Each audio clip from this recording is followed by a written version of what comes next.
Bienvenido al Relatador de Relatos. No te olvides de darle like, suscribirte y comentar el vídeo.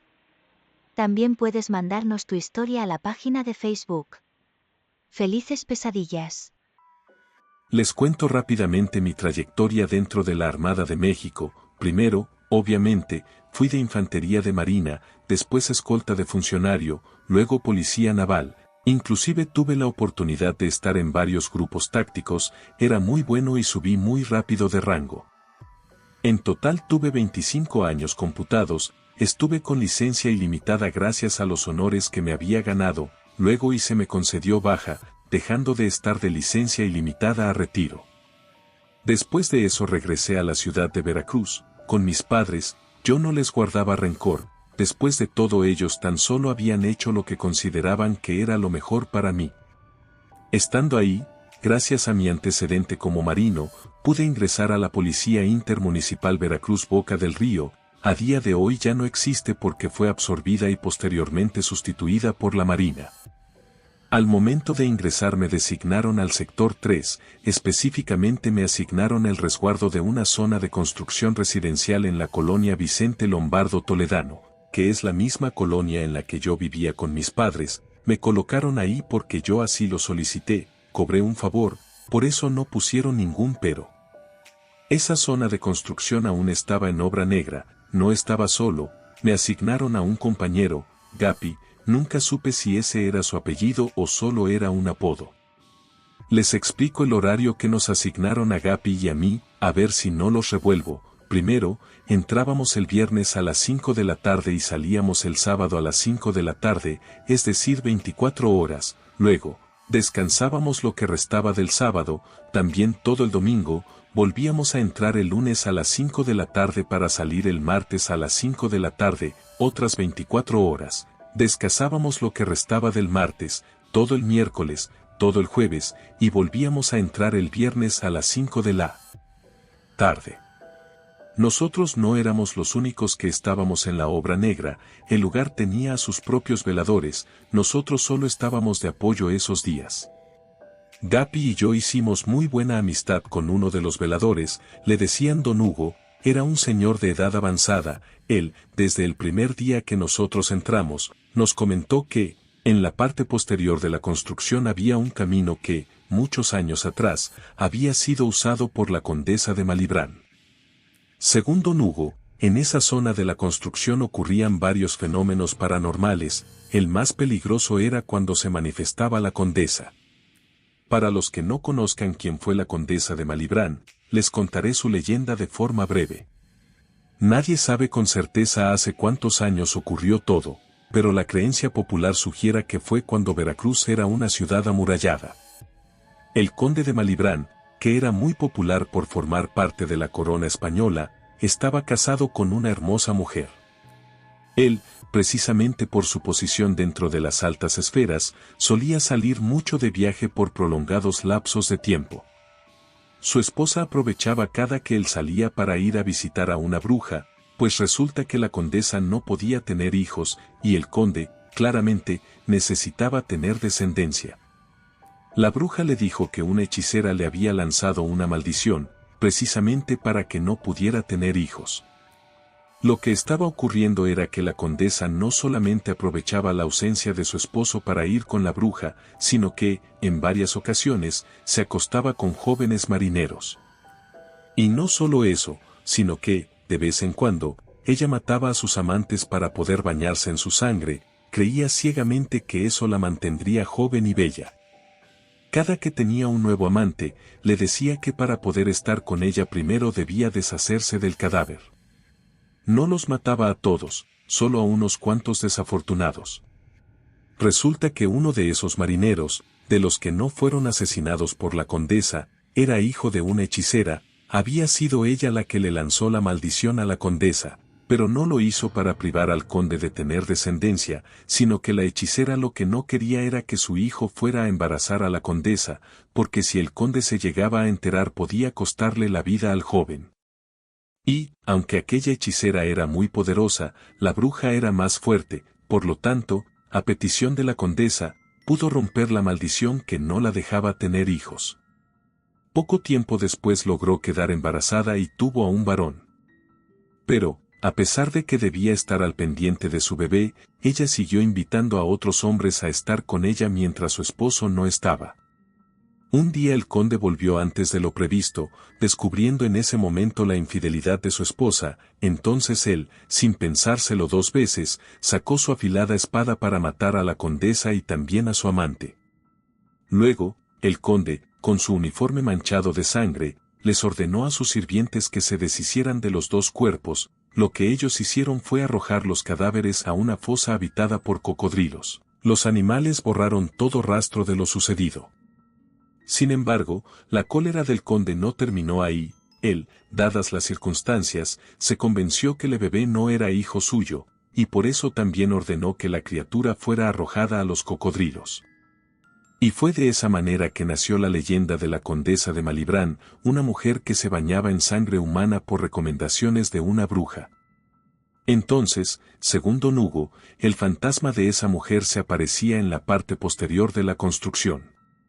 Gapi y yo conocíamos la leyenda de la condesa, no cuestionábamos eso, lo que no creíamos ninguno de los dos es que esa mujer se apareciera en el lugar en el que nosotros estábamos trabajando. Tal vez pueda parecer que mi incredulidad no tenía sentido, porque yo tenía cualidades extrasensoriales, pero lo que a mí me hacía dudar era que parecía demasiada casualidad que se apareciera justo ahí. Pasaron 2 días, yo estaba haciendo un rondín de rutina, eran la 1 de la mañana, me encontraba revisando el interior de los departamentos. Entonces escuché un ruido proveniente del bloque de enfrente. La obra negra era de 3 bloques de departamentos, 2 bloques uno frente al otro, y el otro bloque en medio de ambos. Yo caminé hasta donde estaba el espacio para poner la ventana, desde ahí alucé con mi linterna hacia los departamentos que estaban de frente. Entonces, me percaté que en el techo del departamento de más arriba había una silueta humana que parecía estar mirando hacia la calle. Debido a la distancia yo no alcanzaba a distinguir si se trataba de un hombre o de una mujer. Me comuniqué por radio con Gapi para comentarle la situación. Él dejó de hacer lo que estaba haciendo, se acercó a los departamentos, desde abajo él también alusó a esa silueta. Entonces pudimos darnos cuenta de que se trataba de un hombre. Nosotros le gritamos, pero no nos respondió, lo único que hizo fue llevar su mano hasta su boca, supuse yo que estaba fumando. De pronto la silueta desapareció. Creí que había saltado y le pregunté a Gapi por radio si el tipo había caído, pero me dijo que no. Entonces acordamos que íbamos a subir hasta allá para revisar que no se tratara de un indigente que estuviera acampando en el techo de ese bloque de departamentos. En el momento en que llegamos yo tuve todas esas sensaciones escalofriantes que llevaba experimentando durante años. Ahí entendí que lo que habíamos visto no se trataba de una persona, pero yo no creía que tampoco fuera un fantasma, porque los fantasmas no fuman. Eso fue un viernes. El lunes que volvimos al trabajo, Gapi y yo nos dimos el tiempo para platicar con don Hugo, le contamos todo, entonces él nos comentó que tal vez pudiera tratarse de un brujo.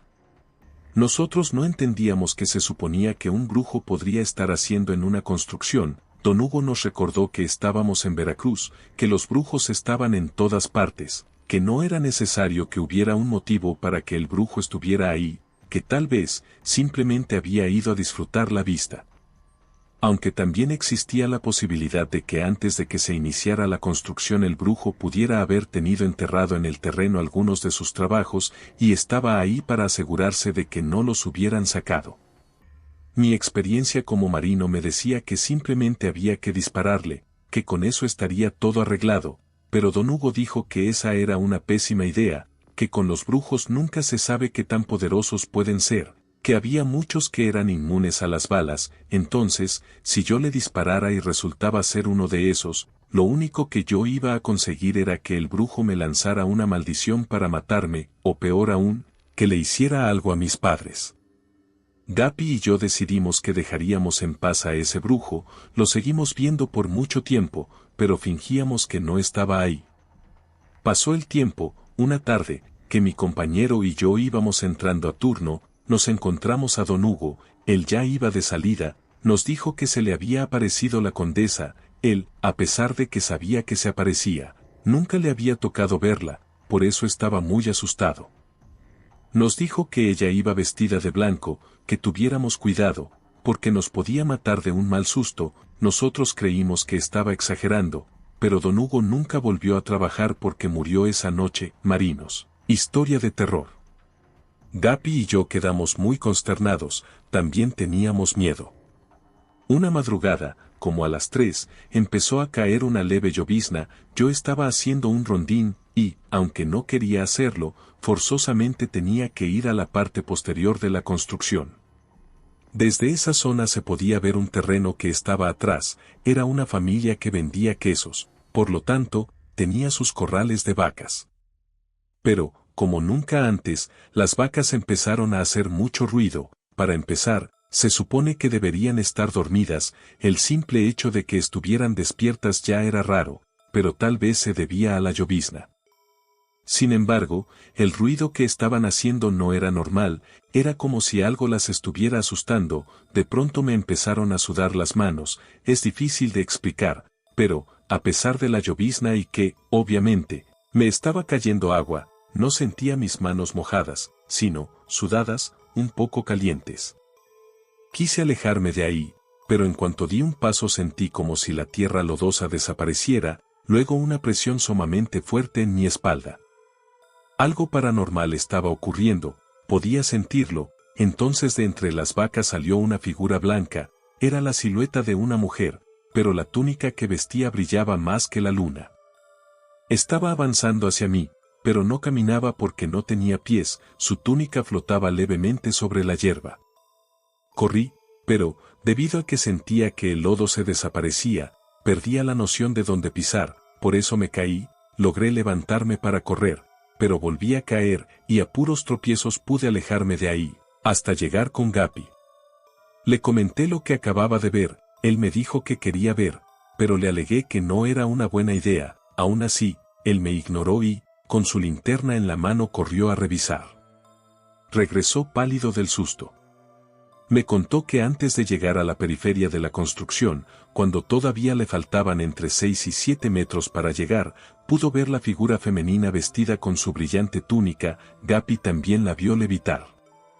Se asustó tanto que desenfundó su escopeta calibre 12 y le gritó a la mujer. Ella volteó a verlo al mismo tiempo que empezó a desplazarse en su dirección. Entonces Gapi abrió fuego contra la mujer, pero los ojos incrédulos de mi compañero pudieron presenciar cómo el disparo atravesó como si nada a la mujer. Sin embargo, si se quedó quieta luego del disparo, ahí le daba un poco mejor la luz y pudo verla con mayor claridad. Me la describió como muy delgada, de 1,60 m. Gapi apuntó su linterna hacia los pies de la mujer y pudo confirmar que no tenía. Luego alusó su cara. Recuerdo muy bien lo que Gapi me dijo. Nada más de ver su rostro todo torcido se me arrugó el cuero.